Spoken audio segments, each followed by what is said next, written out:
अपने साथियों प्रणाम। इस वीडियो में हम समझ रहे हैं 21 बिंदु समीक्षा प्रपत्र को तैयार करने की प्रक्रिया। साथियों, यह एक महत्वपूर्ण प्रारूप है और जब आप निर्वाचन कार्य संपन्न करने के बाद मतदान सामग्री जमा केंद्र पर पहुंचेंगे और अपनी सामग्री जमा करवाएंगे, उस समय आपसे 21 बिंदु समीक्षा प्रपत्र खुले रूप में प्राप्त किया जाएगा और इसे बारीकी से चेक किया जाएगा। अतः इसे आप स्पष्टता के साथ भरने की प्रक्रिया को समझ लीजिए। इसमें जो आंकड़े दिए गए हैं वो हम आपको उदाहरण के तौर पर बता रहे हैं। जिस विधानसभा क्षेत्र में और जिस मतदान केंद्र पर आप निर्वाचन का कार्य संपन्न करवाने के लिए जा रहे हैं, आप उससे संबंधित आंकड़े और जानकारी ही इसमें भरिएगा। ये समस्त जानकारी आपको निर्वाचक नामावली और अन्य स्रोतों से प्राप्त हो जाएगी। तदनुरूप आप उसे भरिएगा। जैसे आप देखते चलिए, पहला पॉइंट, विधानसभा क्षेत्र का क्रमांक व नाम 190 बड़वानी अजजा। मतदान केंद्र का क्रमांक व नाम 49 बड़गांव। मतदान केंद्र में कुल मतदाताओं की संख्या, जिसको 4 भागों में बांटा गया है, पुरुष, महिला, अन्य और योग। 400 पुरुष, 332 महिलाएं, 00 अन्य और कुल हो गया 732। ये जो आप टोटल लगाएंगे, इसको सावधानी से लगाइए और इसमें किसी भी प्रकार की गलती मत होने दीजिए। मतदान करने वाले कुल मतदाताओं की संख्या, पुरुष 305, महिला 295, अन्य 00 और योग हो गया 600। पुनः आपको बताया जा रहा है कि ये उदाहरण के तौर पर दिए जाने वाले आंकड़े हैं। आप अपने मतदान केंद्र के वास्तविक आंकड़ों का उपयोग कीजिए। 5वां पॉइंट है, उपयोग में लाए गए निविदत्त मतपत्रों की संख्या 00। अधिकांश मतदान केंद्रों पर यह संख्या 0 या निरंक ही आएगी।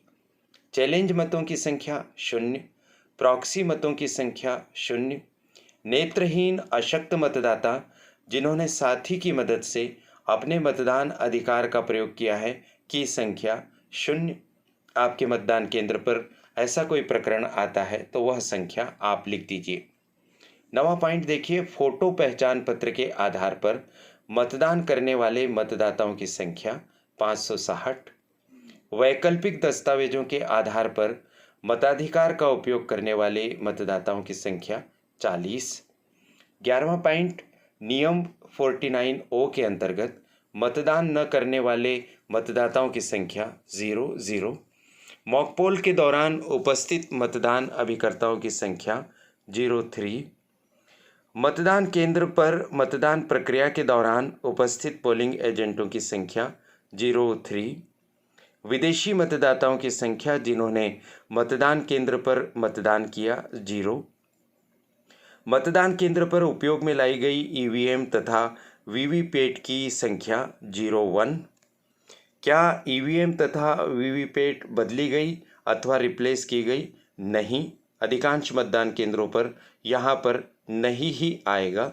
इन्हें बदलने की आवश्यकता सभी मतदान केंद्रों पर नहीं पड़ेगी।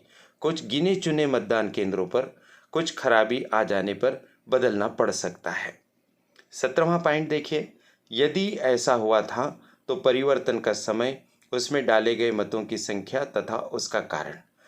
अगर बदली जाए तो यह एंट्री होना है और नहीं बदली जाए तो या तो आप इस तरह से डैश का निशान लगा दीजिए या यहाँ पर लिख दीजिए लागू नहीं।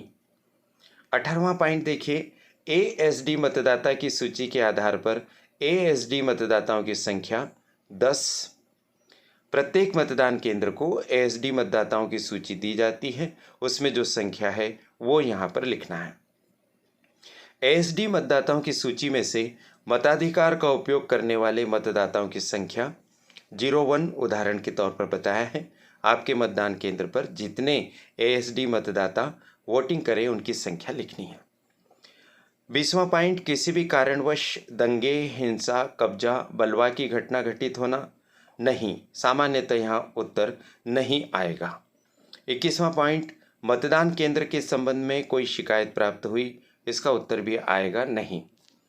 सामग्री प्राप्ति स्थल पर जमा करने का समय जितनी बजे आप इस समीक्षा दस्तावेज को जमा कराएंगे वह समय लिख दीजिए। यहाँ उदाहरण के तौर पर रात्रि 8 बजे लिखा है। तिथि 17 नवंबर 2023। अगर मध्य प्रदेश विधानसभा चुनाव के परिप्रेक्ष्य में इसे आप भरते हैं और 2023 के चुनाव के परिप्रेक्ष्य में इसे आप भरते हैं तो 17 नवंबर 2023 आएंगे। काउंटर प्रभारी के हस्ताक्षर जहां पर इसे आप जमा करेंगे वो यहाँ पर अपने हस्ताक्षर करेंगे। पीठासीन अधिकारी के हस्ताक्षर आप हस्ताक्षर कर दीजिए। पीठासीन अधिकारी का नाम आप अपना नाम लिख दीजिए। साथियों, यह महत्वपूर्ण दस्तावेज इसलिए है क्योंकि जब संपूर्ण मतदान हो जाता है तो उसकी समीक्षा होती है, स्क्रूटनी होती है, और उस स्क्रूटनी में जो जो पॉइंट्स होते हैं मुख्य रूप से उसमें से प्रमुख पॉइंट इसके अंदर लिखे हुए हैं। जो जानकारी आप इसमें भरेंगे इसके आधार पर 18 नवंबर 2023 को यानी निर्वाचन के अगले दिन जो प्रेक्षक महोदय होते हैं उनकी उपस्थिति में समीक्षा होती है और जिन मतदान केंद्रों के आंकड़ों में कुछ इस तरह की बातें लिखी होती हैं जिसे समीक्षा में लेना ज़रूरी है, तो इस प्रपत्र के आधार पर उस मतदान केंद्र की समीक्षा होती है।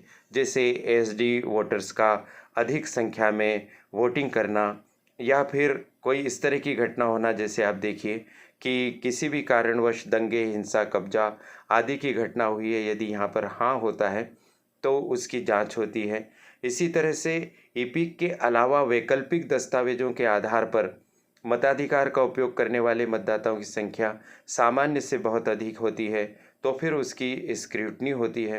पोलिंग एजेंट नहीं पहुंचे हैं तो वो भी स्क्रूटनी में लिए जाते हैं। अगर ईवीएम आदि बदली गई है तो वह भी फिर जांच का विषय बनती है। इसलिए इस प्रपत्र के महत्व को समझते हुए आप इसे सावधानी से भरें। इसमें किसी भी प्रकार के रीराइटिंग करने से आप बचें, साफ सुथरा इसको लिखें। आशा है इस वीडियो से आपको उपयोगी जानकारी प्राप्त हुई होगी और आपको 21 बिंदु समीक्षा प्रपत्र तैयार करने में मदद मिलेगी। कृपया आप कमेंट बॉक्स में ये बताइए कि आप कहाँ से इस वीडियो को देख रहे हैं, यानी मध्य प्रदेश के किस जिले में, किस विधानसभा क्षेत्र में निर्वाचन कार्य के लिए आप लगे हैं। मध्य प्रदेश के बाहर के राज्य के अगर आप दर्शक हैं तो भी कृपया आप लिखिए। हमें खुशी होगी कि हमारे प्रयास कहाँ तक पहुँच रहे हैं। महत्वपूर्ण बात आप तक साझा करने का अवसर देने के लिए करियर एडवाइस चैनल की संचालिका प्रीति गुलवानिया जी के प्रति बहुत बहुत आभार। आप सभी को शुभकामनाएं। नमस्कार।